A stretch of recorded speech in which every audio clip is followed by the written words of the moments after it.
প্রধানমন্ত্রী ঋণ খেলাপিদেরকে উৎসাহিত করেন মাননীয় স্পিকার। হান্নান মাসুদ দয়া করে বসুন, এটা শাহবাগ চত্বর নয়, জাতীয় সংসদ। প্রাইম মিনিস্টার সংসদ নেতা, কিন্তু তার মানে এই না যে তাকে নিয়ে কোনো কথাই বলা যাবে না। লেট মি সে, মাননীয় স্পিকার, আমাদের মাননীয় প্রধানমন্ত্রী আজকে এখানে নেই।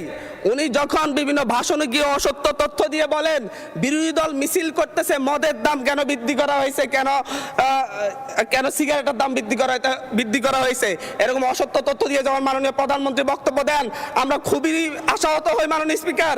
মাননীয় স্পিকার, আমরা আশাহত হই যখন ঋণ নিয়ে কথা বলতে গিয়ে সংসদে যখন আমরা ঋণ নিয়ে কথা বলতে যাই, ব্যাংকের ঋণ নিয়ে, ইসলামী ব্যাংক দখল নিয়ে যখন আমরা কথা বলতে চাই, তখন মাননীয় প্রধানমন্ত্রী দাঁড়ায় যখন বলে আপনারা সবাই জমিদার, যারা ঋণ নেন নাই, এর মধ্য দিয়ে মূলত মাননীয় প্রধানমন্ত্রী ঋণ খেলাপিদেরকে উৎসাহিত করেন মাননীয় স্পিকার। আমাদের নেতা উড়ে এসে নাই, শহীদ প্রেসিডেন্ট জিয়াউর রহমানের সন্তান, দেশ নেত্রী বেগম খালেদা জিয়ার সন্তান। 16 বছর ধরে যিনি এই দেশের মানুষের গণতন্ত্রের জন্য, ভোটাধিকারের জন্য সংগ্রাম করেছেন। অবশ্যই ওনাকে আমরা সম্মান করি, উনি জিয়াউর রহমানের সন্তান, খালেদা জিয়ার সন্তান, প্রাইম মিনিস্টার সংসদ নেতা, কিন্তু তার মানে এই না যে তাকে নিয়ে কোনো কথাই বলা যাবে না, তার কোনো বক্তব্যের সমালোচনা করা যাবে না। আমরা তো গণতন্ত্রের দিকে যেতে যাচ্ছি, আমরা কোনো ফ্যাসিবাদের দিকে আবার যেতে চাচ্ছি না।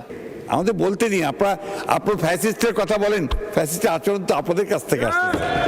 No, you must allow us to speak. যে অংশটুকু অসত্য আছে সেই অংশটুকু দয়া করে আপনি এক্সপাঞ্জ করবেন, কারণ আমাদের সংসদ নেতার বক্তব্য সম্পর্কে কোনো অসত্য বক্তব্য এখানে মেনে নেওয়া যাবে না। বাইরের কোনো বিষয়কে টেনে এখানে এনে এক্সপাঞ্জ করা বা বক্তব্য দেওয়া কোনোটাই যেন এলাও না করা হয়। কারণ আপনি এইমাত্র বলেছেন যে এইটা সাভার স্কয়ার নয় বা শাহবাগ স্কয়ার নয়, তার মানে হচ্ছে সংসদের ভিতরে একটা সংসদীয় নর্মস আছে, বাইরেরও একটা গ্রামার আছে। যার যার গ্রামারকে সেই জায়গায় আমরা রাখি, বাইরের জবাব বাইরে দিব, সংসদের জবাব সংসদে হোক।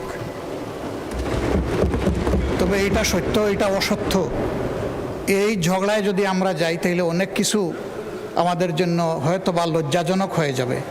আমি চাচ্ছি না কারো সম্মানের সাথে এই লজ্জাটা লেগে থাকুক।